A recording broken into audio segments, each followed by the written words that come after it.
Hello everyone, my name is Abhiraj and I am from OMM level 6 batch. In this short presentation, I will explain a congruent rule applied on triangles which I discovered. MA rule. This rule applies only to right angled triangles and helps us prove congruence using just a median and an angle. So let's start. Let's consider two right angled triangles. Triangles ABC, right angled at B, and triangle DEF, right angled at E.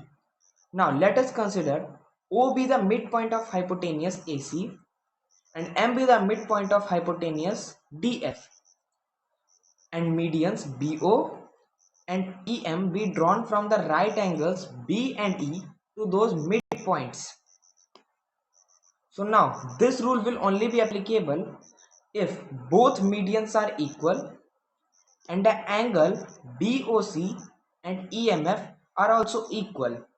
Now the point comes to that how it works. This works due to a special property of right angled triangles, which is the median drawn from the right angle to the hypotenuse is always half the hypotenuse.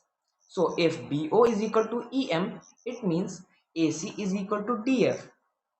Now look at the inner triangles, triangle BOC and EMF. We have BO is equal to EM, which is given here, and OC is also equal to MF because half hypotenuse since O and MF are midpoints. Now angle BOC is also equal to angle EMF, which is already given.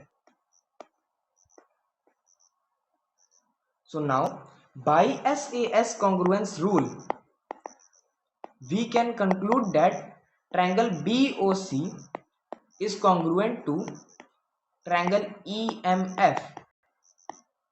In the same way, we can conclude that the smaller triangles are also congruent by SAS congruence rule. So that means that the larger triangle, triangle ABC, is congruent to triangle DEF. So why is this property unique? Unlike other rules like RHS or SAS, the MA rule uses integral triangle structure, requires only two elements, a median and an angle, works beautifully when triangle sides are unknown, and is valid only in right angled triangles, making it a precise and elegant shortcut. So thank you for watching the video.